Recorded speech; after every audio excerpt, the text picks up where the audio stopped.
nous nous lançons dans un parcours cette année, donc à travers les passions du Christ, je dis les passions, puisque à travers les 4 évangélistes, nous avons 4 récits, sinon différents, en tout cas avec chacun leur nuance. C'est en fait, pour la petite histoire, lorsque l'an passé, j'ai fait avec la nouvelle traduction de l'évangile, enfin de la Bible et de l'évangile, j'ai retiré les passions pour qu'on ait des carnets pour pouvoir lire les passions le jour des rameaux et le vendredi saint. Et comme je les faisais les unes après les autres, je me rendais compte à quel point c'était intéressant de voir ces nuances à l'intérieur du texte. C'est ça qui m'a donné l'idée. Qui plus est avec ce magnifique ouvrage, mais qui est comme son nom l'indique, encyclopédie de la passion du Christ. Ça veut bien dire ce que c'est.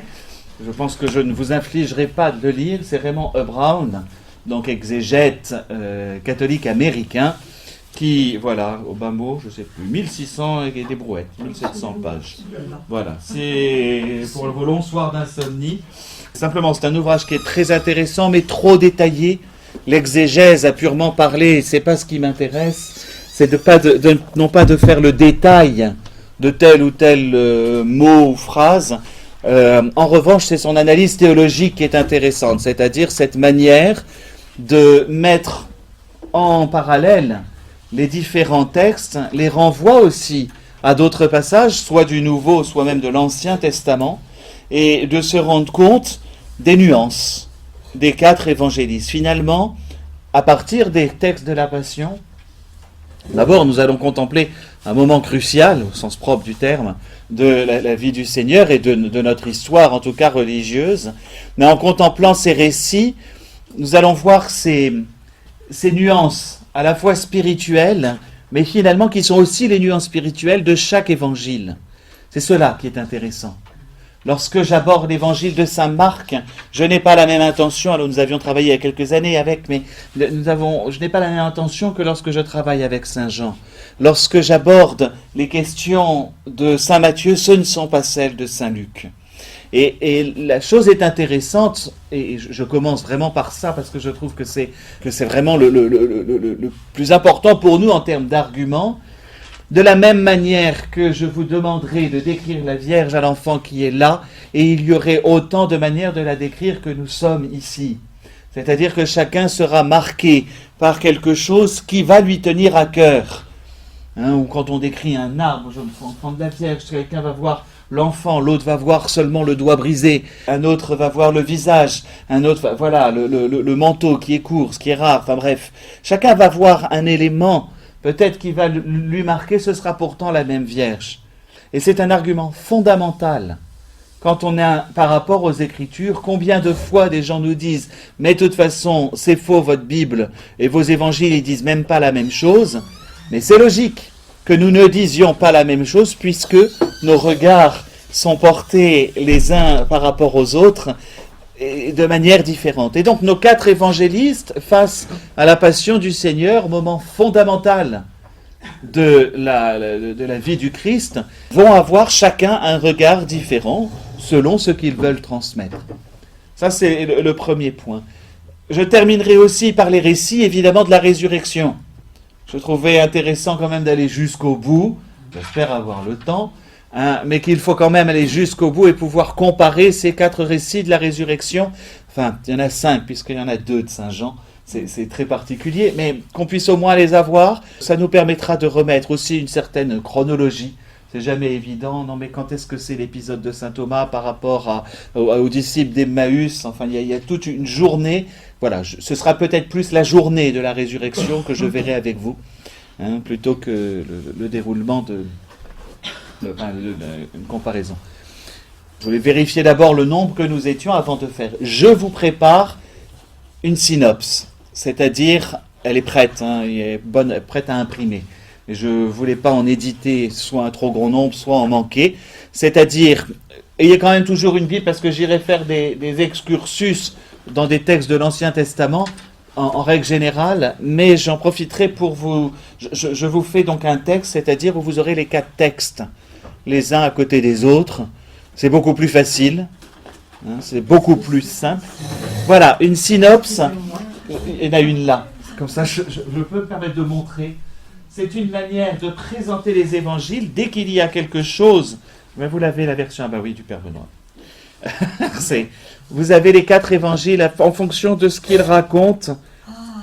Donc par exemple, alors ici, voilà, je vais avoir l'agonie, l'arrivée à Gethsémani. Et donc chacun, on va les mettre en parallèle pour essayer de voir ce qui correspond. Au passage, puisque vous posez la question, j'introduis aujourd'hui beaucoup plus que je ne vais développer.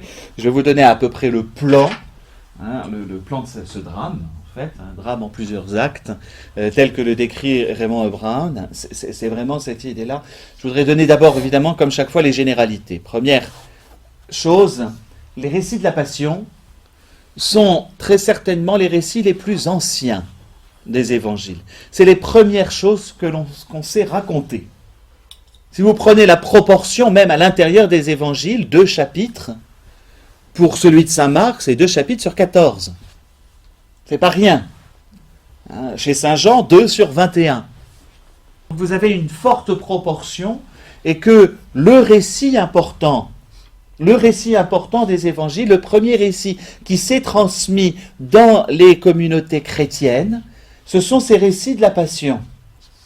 Donc en termes d'antiquité, si vous voulez, là on a une garantie d'une très grande proximité avec les événements même de la mort du Christ. Car on l'a raconté, on ne s'est pas arrêté à le raconter. C'est assez intéressant. Là, pareil, d'un point de vue, comme on dit, apologétique, pour la défense de notre foi. Soyons logiques. Si il fallait convaincre facilement les personnes que Jésus-Christ est le Fils de Dieu, sa mort et sa résurrection, est-ce qu'on aurait laissé dans ces récits marquer la faiblesse de Jésus? Est-ce que les apôtres, les 12 finalement, auraient laissé transparaître, eux qui doivent être témoins, qui doivent dire, voilà, on sait que c'est le ressuscité, auraient laissé paraître qu'ils ont tous foutu le camp. C'est le premier acte collégial, c'est les premiers évêques. Premier acte collégial des évêques, fugerunt omnes. D'accord ? Ce sont des choses. Est-ce que Saint Marc, les secrétaires, entre guillemets, de Saint Pierre, laisseraient, pour le premier pape, les 3 reniements? Est-ce qu'ils oseraient écrire qu'à l'intérieur de leur groupe, il y a un traître? C'est un d'entre eux qui livre. Est-ce qu'ils laisseraient dire dans les paroles de Jésus, mon Dieu, pourquoi m'as-tu abandonné? Ce qui est terrible. Donc il y a, dans ces récits, et d'un point de vue, je vous dis, apologétique, c'est-à-dire comment est-ce que nous allons défendre notre foi, dans ces récits de la Passion, quelque chose qui est profondément vrai, c'est-à-dire qui colle à une réalité, j'allais dire historique, de la manière la plus vraisemblable. Vous savez qu'en histoire, on est toujours dans des degrés. Je n'ai pas de procès verbal de la mort de Jésus, je n'ai pas de procès verbal du jugement de Pilate. La chose sûre, c'est le procès verbal, ça ne reste pas un récit. Et donc, ces bouts d'éléments que je vous donne, c'est une assurance que là, on est face à des récits qui sont vrais. En tout cas, vraisemblablement, ça s'est passé comme ça. Qui plus est, par rapport, malgré les nuances que nous allons voir justement, on va être dans un travail de nuancier, pas dans un travail de différence, si vous voulez. C'est-à-dire que les 4 évangélistes concordent étonnamment, alors que dans d'autres endroits, on va plus marquer des discordances ou des grandes différences. Là, les 4 récits sont semblables, c'est-à-dire que je peux en effet les avoir tous les 4 les uns à côté des autres. Ça aussi, c'est quelque chose de relativement exceptionnel par rapport au reste de l'évangile. Vous savez que l'on classe d'un côté les 3 évangiles synoptiques, donc ceux justement qui ont beaucoup de parallèles, Saint Matthieu, Saint Marc et Saint Luc, et qu'on met à part Saint Jean qui n'a pas la même structure. Les récits synoptiques font durer la vie de Jésus, la vie publique de Jésus, 1 année seulement, il n'y a qu'une seule Pâque. Saint Jean, il a fait durer 3 ans. Les récits synoptiques racontent tous la transfiguration, pas Saint Jean. mais qui lui va raconter le lavement des pieds. Bref, vous avez ces nuances-là. En revanche, sur la Passion, ils se retrouvent tous.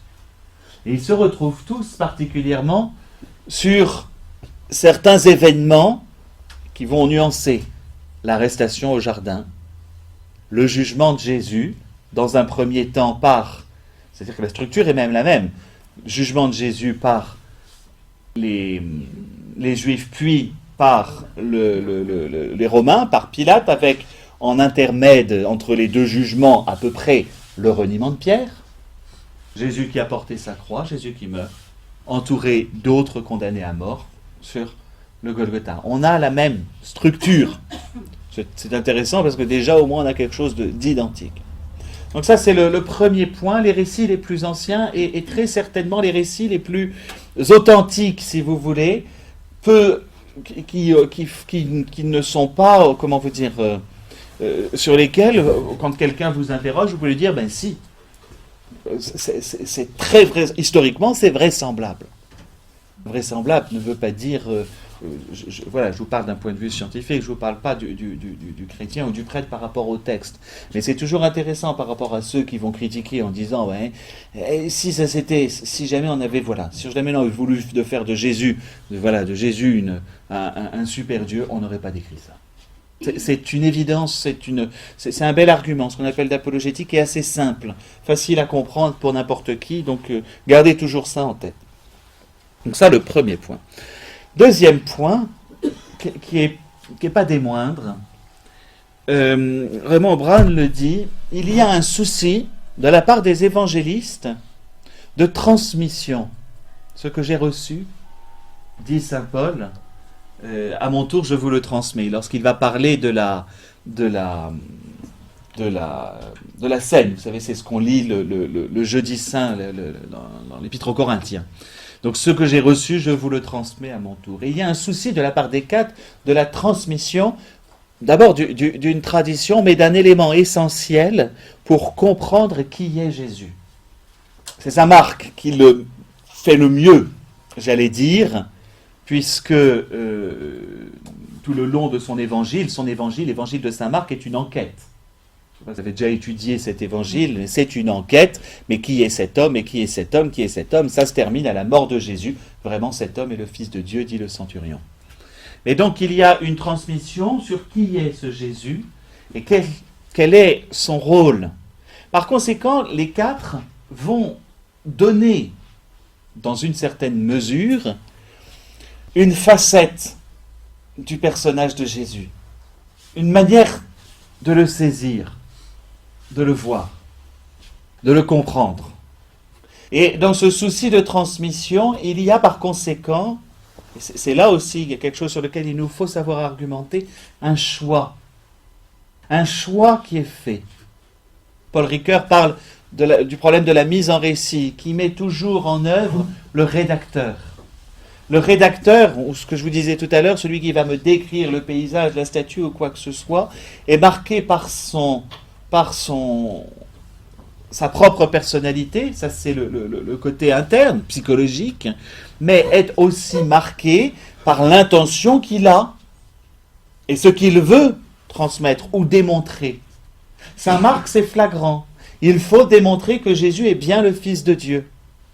C'est ça. L'évangile commence par ces mots, évangile de Jésus-Christ, Fils de Dieu, et la conclusion, en fait, est la mort de Jésus pour lui. La résurrection n'est que l'épilogue, parce que c'est la mort de Jésus qui permet à quelqu'un enfin de l'affirmer, le centurion romain, celui-ci est bien le Fils de Dieu. Et c'est cette démonstration qui est son but.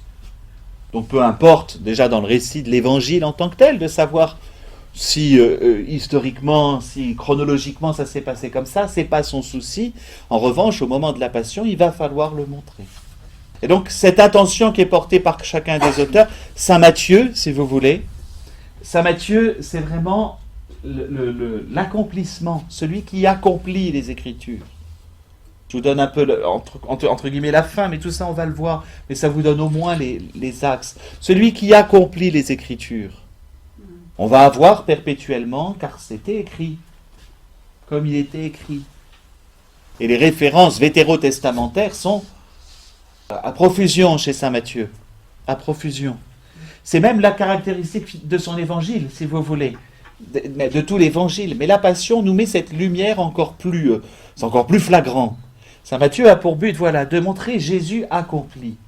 Parenthèse, j'espère avoir le temps d'en parler, mais je risque de pas pouvoir, je me connais. Donc je vous le glisse maintenant. Si vous écoutez la Passion, selon saint Matthieu, de Bach, vous arrêtez, vous l'écoutez. Il faut avoir 3 heures devant soi, mais c'est 3 heures qui ne sont pas perdues. Et vous écoutez ce fameux choral, Mystère du Calvaire pour nous. On a cette mélodie qui revient régulièrement. Et sans parler techniquement, à chaque fois on va la voir, je ne sais plus si c'est 12 ou 13 fois, mais elle va avoir à chaque fois entre 2 moins un demi-ton, la tonalité. Et ça va descendre comme ça. C'est-à-dire que la musique même de Bach colle au texte de saint Matthieu, qui montre ce côté irréversible. C'était écrit. Il fallait. Et même la musique, si vous écoutez la musique de Bach, vous les écoutez les uns après les autres, vous sélectionnez et vous écoutez. Et c'est ahurissant parce qu'on voit ce côté inexorable, la descente aux enfers. Derrière, il y a... Ben voilà, c'est intéressant à repérer. Mais chez Matthieu, il y a vraiment le côté de l'accomplissement. Les Écritures doivent s'accomplir. C'est ainsi que doivent s'accomplir les Écritures. Saint Luc et Saint Jean sont à part, sont très à part, car on va avoir chez Saint Luc une manifestation encore à l'intérieur de la Passion. Vous savez qu'on dit que l'évangile de Saint Luc est l'évangile de la miséricorde, particulièrement des pauvres et de la miséricorde, souvent les deux. Et c'est vraiment l'expression de la miséricorde de Dieu vis-à-vis de l'homme souffrant. Si saint Luc donne quelque chose, c'est cela, la compassion divine, si vous voulez. La compassion divine. Et que, donc c'est Jésus qui croise les femmes de Jérusalem, ne pleurez pas sur moi, pleurez sur vous. C'est Jésus qui, sur la croix, au moment d'être cloué, dit Père, pardonne-leur. C'est Jésus qui, au moment de mourir, se tourne vers le bon larron. Chez saint Luc, il y a quelque chose, c'est l'ange qui vient consoler Jésus alors qu'il est en train de suer du sang. Bref, c'est cette présence de Dieu, de la compassion de Dieu dans nos épreuves. C'est vraiment cette idée-là. On a bien un médecin qui est en train d'écrire, celui qui accompagne le malade, et il y a de la part de saint Luc toujours ce regard de Jésus. Voilà, c'est ça. Quant à Saint Jean, je ne sais pas si vous vous souvenez, c'est la création. C'est la recréation. Le matin de la résurrection, c'est-à-dire que Saint Jean, lui, voit tous les récits de la Passion. Il y a très peu de passages de jugement dans le récit de Saint Jean. En revanche, il voit tout le récit de la Passion comme la recréation de l'homme. Avec sommet qui est la phrase de Pilate, voici l'homme. Donc chacun de ces évangélistes a son intention. Là je résume, on va voir, il y aura plus de finesse, il y aura plus de détails, mais chacun va avec cette intention pour montrer. Mais toujours cette intention, à quoi a servi cette passion? S'ils l'ont gardée, à quoi a-t-elle servi? C'est d'ailleurs les évangiles qu'on qualifie d'apocryphes, alors, à part ce qu'on appelle l'évangile de Pierre, et l'évangile de Pierre d'ailleurs développe relativement peu la passion, mais développe un quelque chose d'absolument mirobolant, sur le récit de la résurrection, où il y a une croix qui a été la tête au ciel. Enfin, c'est ahurissant son récit de la résurrection, c'est pour raconter ces points de détail, mais si vous remarquez, quand vous avez des apocryphes, la partie passion y est très peu. Oui, pardon, j'oubliais pour Saint Jean, deuxième chose très importante, c'est un homme souffrant aussi. Il y a le côté humanité du Christ qui est très important pour lui. On en reparlera. Saint Jean est confronté dès son époque justement à des récits non authentiques qui disent que Jésus a été substitué sur la croix, ce qu'on appelle le docétisme. Il ne faut pas qu'il souffre, c'est embêtant, il ne peut pas avoir souffert. Bon, en fait, au moment de la croix, pouf, on a remplacé, où il a fait semblant de souffrir. Parce que, alors, on va voir ce problème très rapide de la gnose. Je vous rappelle que la croix est un scandale. Je l'ai dit une fois, je vous le répète, si vous lisez l'ouvrage de Véronique Lévy sur sa conversion, Lorsqu'elle se rend à Saint-Gervais avec ce compagnon qu'elle a à ce moment-là, c'est un ouvrage prodigieux. Hein. Elle se rend avec son compagnon de l'époque qui lui aussi veut se convertir. Elle va continuer, lui ne pas vouloir. Pourquoi? La passion. La croix est insupportable. Et alors, quand on accepte le scandale de la croix, la conversion est presque nécessaire. La croix reste un point crucial, il n'y a pas d'autre mot. Hein, c'est la pierre d'achoppement, et la fameuse pierre angulaire, on la trouve. Vous lisez ce récit, c'est assez étonnant, parce que elle le dit rapidement, mais moi ça m'a saisi, je me dis, encore un. Parce que c'est quelque chose qui sera toujours. Et d'ailleurs, les gnostiques... Véronique Lévy, montre-moi ton visage, la sœur de Bernard-Henri Lévy. Montre-moi ton visage, ça doit être ça le nom. Alors c'est assez poétique, c'est un style, c'est pas autobiographique, c'est assez, c'est très beau, c'est très très beau. Merci de m'avoir prêté. C'est un de mes bouquins de vacances que j'ai dévoré. Montre-moi ton visage. Et justement, il y a cette pierre d'achoppement, ce gros souci. La passion du Seigneur pose un problème. Et les récits qui sont pas dans le canon des Écritures, apocryphes, vont, en règle générale, enlever une part de la souffrance, vont en règle générale modifier, ne pas apprécier, particulièrement les écrits gnostiques. Si vous prenez ce qu'on appelle l'évangile de Thomas, la passion ne peut pas y être. C'est un écrit qui est gnostique, c'est-à-dire tout passe par l'intelligence, la question du corps est inutile, et on ne veut pas trop faire un Dieu souffrant, c'est problématique. C'est dans tout cela qu'on va aussi entrer cette année. C'est quand on contemple la passion du Seigneur, on contemple un mystère qui philosophiquement est problématique. Soit je m'attache à un homme, mais l'air de rien, nous savons tous, et les évangélistes le savent aussi, que ça n'est pas seulement un homme.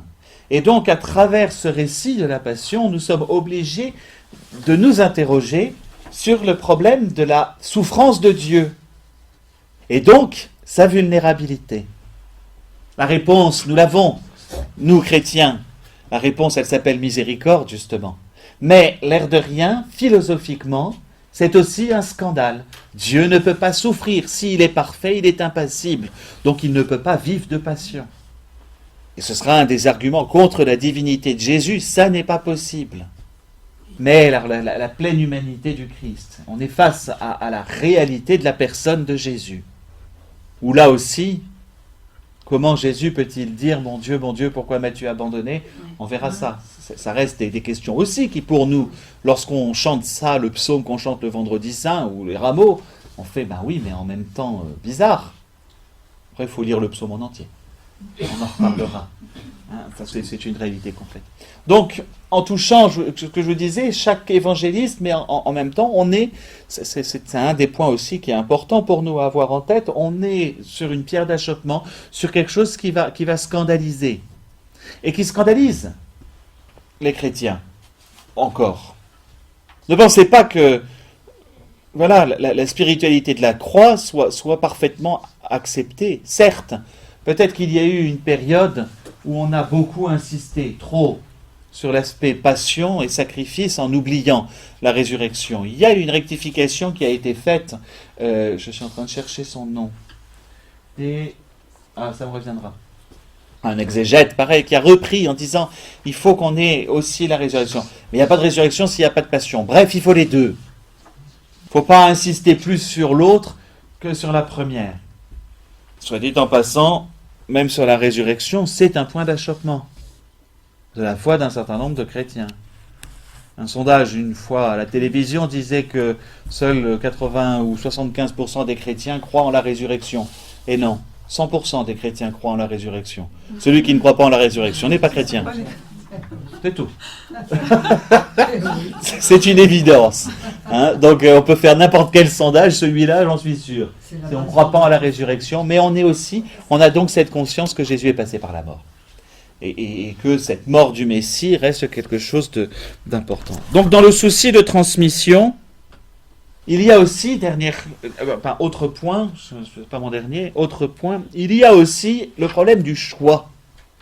Lorsque je transmets, vous savez bien, quand j'ai pas beaucoup de temps, je suis obligé de faire une sélection. L'auteur Raymond O'Brien fait une encyclopédie, il essaye de tout dire. Je ne pourrais pas tout vous dire, je vais faire une sélection.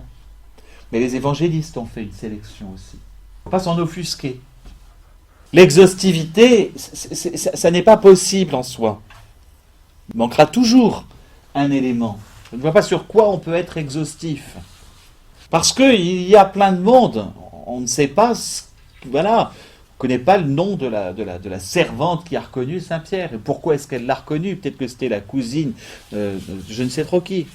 Et ce point de vue-là, je ne l'ai pas. Les apôtres n'ont pas. En tout cas, elle a été connue de Saint Jean. Mais il n'a pas daigné dire, voilà, par quel biais il la connaît.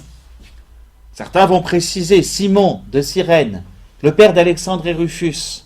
On fait le choix. Pourquoi? Parce qu'on s'adresse à une communauté chrétienne qui doit connaître Alexandre et Rufus, qui ont dû devenir chrétiens. C'est pour ça qu'on précise à ce moment-là. Je vais avoir cette précision chez l'un, mais je ne vais pas l'avoir chez l'autre. Et donc, le choix des évangélistes est donc aussi tout choix à l'hécatombe des possibles.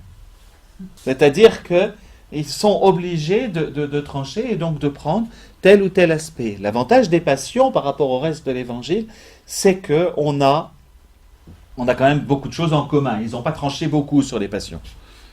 Ça, c'est un gros avantage. Juste peut-être pas pour mémoire.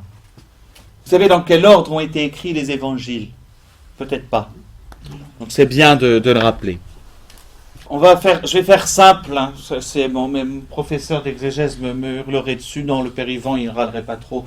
Mais je vais simplifier pour que vous puissiez avoir les choses et ça évite de s'embrouiller. On a très longtemps cru qu'il y avait un premier récit de Saint Matthieu. En fait, le récit de base des évangiles, le résumé, c'est l'écrit de Saint Marc. Dans un premier temps, on a eu un premier Marc qui va être retravaillé. C'est pas l'évangile tel qu'on l'a. Les évangiles ont été sans doute rédigés par l'homme auquel on les attribue, puis ensuite il y a une communauté autour. Vous verrez, les récits de la résurrection de Saint Marc, il y en a dans tous les sens. On est bien d'accord qu'il y a plusieurs personnes qui sont passées par là et qui ont rajouté 2 lignes. C'est pas grave ça. Ce récit c'est pas grave par rapport à notre foi, mais il y a un premier récit écrit par qu'on appelle la tradition de Saint Marc. Donc, si vous voulez, la tradition de Saint Marc, on l'a fait, on le nomme secrétaire de Saint Pierre. C'est un récit, on va rien avoir au sujet de l'enfance, etc. Ce Marc serait peut-être le Jean-Marc des Actes des Apôtres, et alors le jeune homme nu qui s'en va pendant l'arrestation de Jésus, point d'interrogation. Enfin nu, il a arraché son vêtement, quoi. Donc voilà, c'est le premier qui est rédigé en tant que tel. De lui vont découler Saint Matthieu et Saint Luc. C'est-à-dire qu'on aura le récit de base, un récit de base de Saint Marc existait. C'est-à-dire une chronologie des événements de Jésus, en tout cas. Et ce même récit va servir de trame de base à la rédaction de Saint Matthieu et de Saint Luc, mais ils vont y ajouter quelque chose de propre. Si vous voulez, Saint Marc permet mais son récit de base va servir. C'est Saint Marc la base. On a longtemps cru que c'était Saint Matthieu. Avec la fameuse source une prise de tête d'exégète.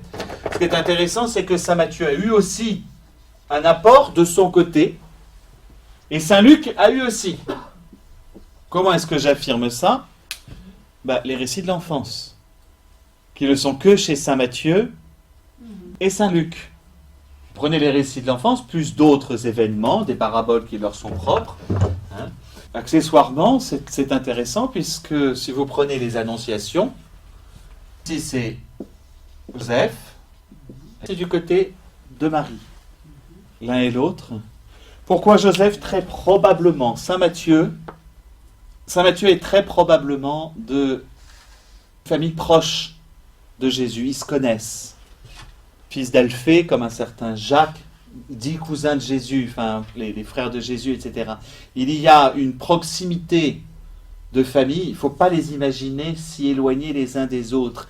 Ils se connaissent entre eux. Et donc, saint Matthieu a sans doute une proximité par rapport à la famille de Jésus.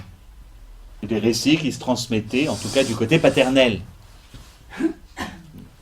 À l'inverse, la tradition a toujours voulu qu'à Éphèse, saint Luc prendra soin, de manière concomitante à saint Jean, prendra soin de la bienheureuse Vierge Marie. Donc voilà à peu près, c'est-à-dire qu'ils ont des apports, je vous dis avec les annonciations, c'est ça qui est le plus intéressant pour nous, mais ils ont un apport extérieur, c'est-à-dire Marc c'est mon récit de base, et puis je vais avoir deux récits qui se différencient. Et puis, donc là, c'est-à-dire c'est mon étape 1, là ça c'est mon étape 2, entre guillemets, tout ça étant transformé. Évidemment, à part Jean, qui écrit tardivement, c'est ce que je vous avais dit, il écrit tardivement, il n'a pas les mêmes soucis que les autres, il peut davantage être de l'ordre de la chronologie, il fait un certain nombre de remarques assez intéressantes. C'est Jean qui fait la remarque que Judas était voleur. Les autres ne le disaient pas. On était suffisamment loin du moment de la Passion pour que les descendants de Judas ou la famille de Judas puisse en pâtir. Jean va préciser beaucoup de choses sur Lazare, Marthe et Marie, parce que très certainement, ce sont des gens qui ont été persécutés dès le départ. La tradition veut d'ailleurs qu'ils ont été persécutés. Bref, Jean a plus de liberté, et ce qui le rend beaucoup plus historique, et par la même occasion, saint Jean est aussi ne va pas mettre certains éléments qui sont chez les autres. Ce que je vous disais tout à l'heure, pas de transfiguration, pas d'institution de l'Eucharistie, il n'en a pas besoin. Parce que les autres récits courent déjà. Il tient une tradition qui lui est propre, mais très probablement aussi mariale, étant donné les deux passages de la présence de la bienheureuse Vierge Marie, qui restent très étonnants pour que Luc ne les ait pas nommés. Après, Luc a fait un choix et a collé avec le reste.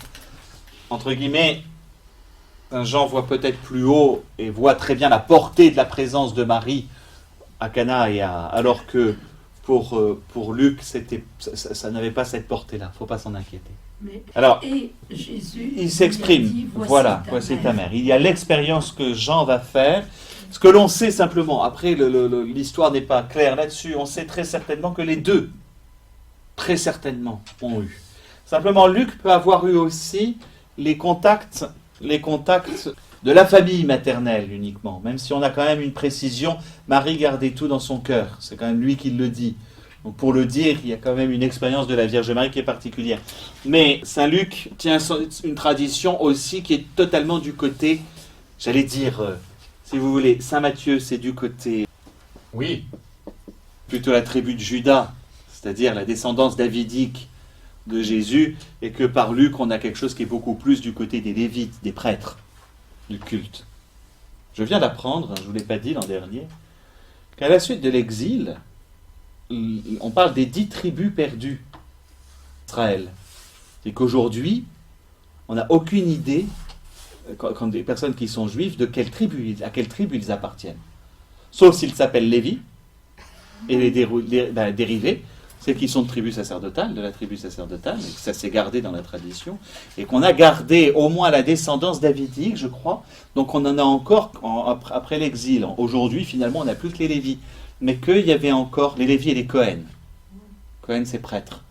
Donc on va avoir, mais que sinon, on a perdu les autres. Chose étonnante, saint Paul qui dit que lui, il descend de la tribu de Benjamin. Donc il y avait une tradition qui était encore là au début du 1er siècle, mais qui s'est perdue. Bref, du côté de Marie, c'est quand même plus du côté de la tribu sacerdotale. Zacharie, la tradition veut que Joachim fût prêtre, tandis que du côté de saint Matthieu, c'est côté de la tradition plus bethléemite, c'est-à-dire les descendances de David. Au passage, regardez les deux, amusez-vous à comparer les deux généalogies, elles n'ont pas le même objectif. Tardivement, oui. Est-ce qu'il pouvait encore être vivant? Alors, ça a été publié. Justement, vous parlez de publication. On sait que la deuxième conclusion, par exemple, le chapitre 20, 21, est postérieure. est un rajout qui a été fait à l'évangile en tant que tel. En termes de publication, c'est compliqué. Ce que dit le pape Benoît XVI, c'est ça qui est intéressant, il faut reprendre. C'est que Jean écrit très certainement autour d'Éphèse, Patmos, etc., un certain nombre de choses, les décrit, et qu'il y a on va dire une tradition johannique autour de lui, qui finit la mise en forme du texte, mais tardivement. Donc moi, ça m'intéresse du côté des passions, mais c'est que donc Saint Jean va nous montrer quelque chose d'un peu à part quand même, parce qu'il sait ce que les autres ont voulu montrer et que les trois autres se rejoignent. Pourtant, on va avoir un col aparté. Avant de... Est-ce que c'est pour ça qu'on dit quelquefois que Jean, c'est un évangile théologique, finalement? Oui, et en même temps, c'est un évangile qui est profondément concret. Il est davantage travaillé, au sens où Jean est allé chercher plus profondément certaines choses, mais il est bien plus historique que les autres. Il colle plus à la réalité historique. Les 3 ans, les Pâques en tant que telles, les descriptions des lieux sont plus précises chez Saint Jean.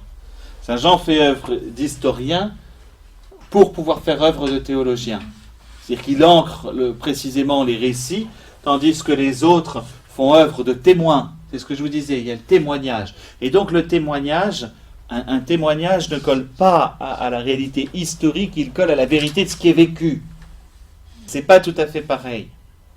C'est ce que je vous disais tout à l'heure, ce que moi je vais éprouver de ce que je vis, et évidemment que ces hommes-là, comme on dit, eux ont foutu le camp, enfin en tout cas lui, et tandis que lui n'a pas foutu le camp. Donc ce qu'il a vécu de la passion n'est pas du tout la même chose. Enfin, quand je vais le mettre en récit, dans la transmission, c'est l'expérience qui est faite. Ça, c'est fondamental. Et dans la lecture des évangiles, il faut toujours avoir ça en tête. Nous, on attend des récits historiques, mais ce que j'ai vécu, vous savez bien, la déformation d'un souvenir, ou à la manière dont s'imprime en nous un souvenir, absolument... Demandez à votre conjoint le jour où vous vous êtes rencontrés. Et vous verrez que ce que vous avez vécu n'est pas le récit que l'autre va faire. Même s'il y a des choses qui vont être concordantes. C'est ça l'idée. C'est-à-dire que dès que quelque chose touche la profondeur du cœur, à ce moment-là, il y a quelque chose qui n'est plus de l'ordre de la réalité, mais qui est déjà de l'ordre de l'interprétation. Je ne sais pas si vous me comprenez. Et donc, comme on est dans un mode interprétatif, forcément, je ne suis pas dans une expérience, je ne suis pas dans un compte-rendu historique ou scientifique, si on veut que l'histoire soit une science, mais je ne rentre pas dans ce débat-là. Et donc, les récits de la passion entre là. Alors, je voudrais quand même, avant de reprendre, il faut que je montre, je n'ai pas pris mon plan. Donc, vous l'aurez sur le...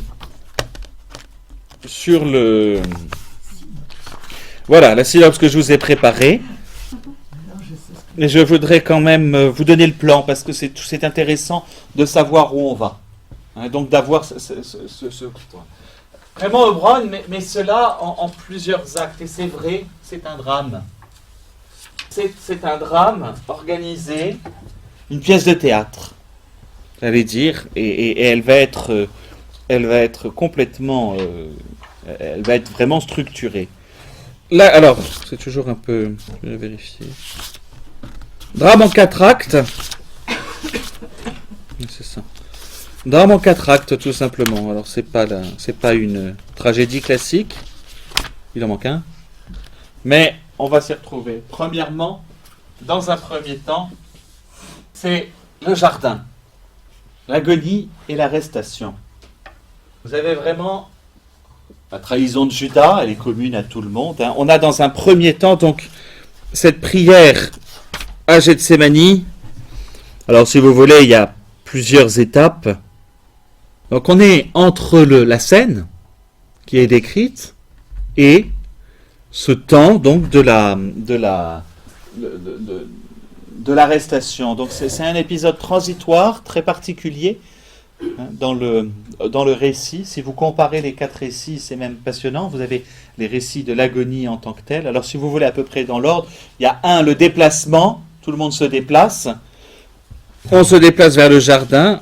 À ce moment-là, a lieu à proprement parler la prière à Gethsémani, l'arrestation, et le troisième temps, c'est l'arrestation de Jésus. On peut en 3 moments, la rencontre initiale, les événements, les oreilles coupées et tout le bidule, et puis à part l'homme nu qui s'en va. Peu à part, parce qu'il y a vraiment, on ne l'a que dans un seul récit. Donc là, vous avez tout tout le cadre de l'arrestation de Jésus avec ces trois parties. Acte 2, le jugement juif. Le jugement juif de Jésus. Alors avec un épisode de transition, en fait c'est un épisode qui est à part et qui n'existe que chez Saint Jean, mais dans ce jugement de Jésus, vous avez l'interrogatoire par Caïphe, Anne. En fait le grand prêtre ne voit pas Jésus, c'est son beau-père, c'est Anne qui le verra. Et la grande partie, c'est le procès devant le Sanhédrin. Si vous voulez, il y a le procès 1 devant le Sanhédrin, 2, les outrages et les railleries de la part des Juifs. On a un parallèle. Hein. En fait, vous avez, avec la période de transition qui est juste l'interrogation par Anne, mais une partie interrogatoire et mettre raillerie, c'est pas grand-chose, raillerie. Hein. Comprenez. Puisque dans l'acte 3, c'est exactement selon la même forme. Mais c'est le procès romain. Puisqu'on a d'abord l'interrogatoire, idem. Alors c'est un peu particulier, on aura du détail dedans. C'est-à-dire dans l'interrogatoire de Jésus, il y a le personnage donc il y a la première, l'instruction devant Pilate, puis on va avoir chez Saint Luc seulement le passage avec Hérode. Chez tous, on aura quand même le personnage de Barabbas, pas des moindres, et on aura finalement la condamnation en dernier ressort. C'est les 4 sous-parties de la partie interrogatoire. Mais de la même manière, alors, c'est là qu'il y a le plus de nuances. On jonglera, vous verrez, dans les numéros de chapitre, puisque l'on va avoir aussi les railleries romaines. Enfin, les numéros de versets plutôt, parce que les railleries romaines sont de temps en temps intégrées à l'intérieur du procès, c'est chez Saint Jean, à certains moments elles sont après. Enfin, le dernier acte, c'est la crucifixion et la mort. Ce qui est intéressant dans ce récit de la crucifixion, c'est pareil, on va tous avoir la même chose. Jésus est condamné, porte sa croix hors de la ville, donc l'acte de condamnation, c'est le premier temps. Deuxième temps, en haut il est crucifié, et dans ce deuxième temps il y a plusieurs choses. En gros, ce qui se passe en bas, ce qui se passe en haut, ce qui se passe au pied de la croix, et puis ce qui va se passer sur la croix, avec les paroles de Jésus, etc. Vous avez deux lieux. Le troisième temps sera la mort de Jésus avec les conséquences. Effet extérieur, où la nature elle-même réagit, et effet intérieur, ce sont les conversions qui ont lieu à ce moment-là. Puis dernier temps de cette partie-là, j'aurais mis crucifixion et ensevelissement. Portement de croix, crucifixion, ensevelissement. Ce qui est intéressant, c'est le moment le plus intense et finalement le plus court, à l'intérieur des évangiles, des passions. C'est pourtant celui qu'on porte le plus à notre méditation, par chemin de croix. C'est pas le plus long. Ce qui prend vraiment le plus de temps, ce sont ces 2 procès. Prenez-la en quantité, on va beaucoup analyser les procès de Jésus, parce que c'est là que se passent les choses les plus importantes, les plus fondamentales. J'anticipe juste avant, lorsque le grand prêtre interroge Jésus, « Es-tu le Fils de Dieu ?» La réponse franche de Jésus, en fait, c'est une sommation à dire la vérité. C'est-à-dire que quand le grand prêtre posait la question, la personne en face n'a pas le droit de mentir. C'est vraiment, on en reparlerait, c'est fondamental. Elle ne peut pas mentir. Par conséquent, Jésus va se retrouver en face, je dis, c'est toi qui l'as dit, je le suis. Avec tout le jeu de mots autour du « je le suis ». Chez Saint Luc, c'est encore pire, puisqu'il va dire « Et vous verrez le Fils de l'homme, assis à la droite de la divinité ». Alors là, ils bug tous, parce qu'en plus, Jésus s'attribue les prophéties de Daniel. Donc, ce sont des moments on les étudiera, c'est fondamental, parce que Jésus, dans la douceur de son personnage, révèle qui il est. Ce qui est intéressant dans les 2, je vous le dis tout de suite, c'est à travers l'agonie, l'arrestation et la crucifixion, finalement, ce que l'on médite le plus, si vous prenez les mystères du chapelet, si vous prenez ceux du chemin de croix, on est autour de l'agonie. Les interrogatoires, on a un peu la condamnation. On va surtout avoir les railleries et on va avoir la crucifixion. Ce que je voudrais qu'on regarde, c'est ces questions de jugement. Parce que Jésus se révèle Fils de Dieu. si vous voulez un résumé, Fils de Dieu devant les Juifs, très clairement. D'ailleurs, c'est le motif de condamnation. Il a blasphémé, il s'est dit Fils de Dieu. Pilate aura peur. Et devant Pilate, Saint Jean qui le révèle le plus, il va se révéler pleinement homme. Voici l'homme. Il va y avoir de la part de Pilate, il y a 2 prophéties qui ont lieu finalement là-dedans, celle de Caïphe du côté des Juifs, il vaut mieux qu'un seul meure pour tout le peuple, et il va y avoir celle de Pilate, voici l'homme. C'est-à-dire de manière concomitante, les ennemis du Seigneur, si on lit les récits, disent qui est Jésus. C'est-à-dire que la prophétie de Siméon, il sera la cause de la chute et du relèvement de beaucoup. C'est-à-dire que ce sont même les ennemis du Christ, les ennemis de Jésus, ceux qui le condamnent à mort, qui disent qui il est. Je crois que c'est le passage le plus... C'est ce qui est intéressant pour nous. C'est-à-dire que même les démons confessent la divinité de Jésus. Ils ne peuvent pas faire autrement. Tout au long d'ailleurs de l'Évangile, on le voit, on sait qui tu es, on sait qui tu es. Et donc, toute l'œuvre, vous allez me dire, toute l'œuvre du démon, et particulièrement au moment de la Passion, c'est de faire en sorte que l'humanité, qui est pleine, évidemment qu'il ne touchera jamais la divinité de Jésus, il ne peut pas, mais de faire en sorte que l'humanité cède, sorte de cette obéissance. Je ne sais pas si vous me comprenez, parce que c'est très important. C'est l'humanité de Jésus qui est mise à l'épreuve, pas sa divinité, mais sa divinité l'est. C'est-à-dire l'ultime tentation, Scorsese en avait fait un film abominable, mais l'ultime tentation de Jésus qui est de dire, si tu es le Fils de Dieu, descends, montre-le nous. Que c'est l'ultime tentation. La Passion répond aux tentations au désert. Quand vous prenez le récit de Saint Luc, des tentations de Jésus au désert, c'est pour ça qu'on pense que Saint Luc, je vous dis, avec Saint Jean, il y a des choses qui sont très communes, parce qu'il va parler de l'heure, à son tour, Saint Luc. Le démon, le diable se retira jusqu'à l'heure prescrite, où il pourra. Jusqu'à l'heure prescrite. Il y a quelque chose dans le mystère de la permission divine qui est impressionnant. Mais donc, ce qu'il faut voir, c'est vraiment la Passion nous invite aussi à regarder l'homme, Jésus homme, qui reste dans ce mouvement d'obéissance. Sa divinité se révèle à travers ce mouvement d'obéissance, c'est certain, mais voilà, les deux natures sont pleinement imbriquées. Et que le but de la Passion est de faire céder l'homme. C'est-à-dire que la souffrance de l'homme, Jésus, entre guillemets, provoque en lui un rejet du Père. Du Père. C'est ça le but, hein. Conduit jusqu'à... que le démon n'avait pas prévu, c'est ce que l'Épître aux Hébreux va dire très clairement, c'est conduit jusqu'à sa perfection. C'est-à-dire que c'est ce chemin-là qui permet à Jésus, au contraire, de parfaire l'humanité et de permettre à l'humanité d'être sauvée. C'est tout l'enjeu de notre salut qui est à l'intérieur de ces récits. Et c'est ça qui m'intéresse cette année. C'est de la christologie un peu profonde, c'est une théologie très, très poussée. Si vous voulez relire un commentaire, j'ai terminé mon introduction et je commencerai la semaine prochaine, dans 15 jours plutôt, par l'agonie. Et là, j'aurai pour vous, mais il faut que je regarde, il faut que je vois le nombre qu'on est. Est-ce que vous savez si des personnes étaient censées venir et ne sont pas venues? Oui. Brigitte, d'accord, c'est ça. Je vais calculer, parce que je ne vais pas en faire. Et votre sœur aussi sont... D'accord. Bon, je vais en faire 30. J'en fais 30. Vous ne pouvez pas plus. Après, on refera. J'en fais 30. Dans 15 jours, hein, attention. Non, c'est parce que c'est juste que moi, j'ai vraiment les choses importantes. Le but, en définitive, pour nous, dans ce cours et dans ce parcours, ça va être cela, pouvoir contempler. C'est une christologie, ce que je vous disais, donc profonde, en contemplant la souffrance du Christ, mais aussi ce que les apôtres, ce que les évangélistes ont voulu nous transmettre de leur expérience, finalement.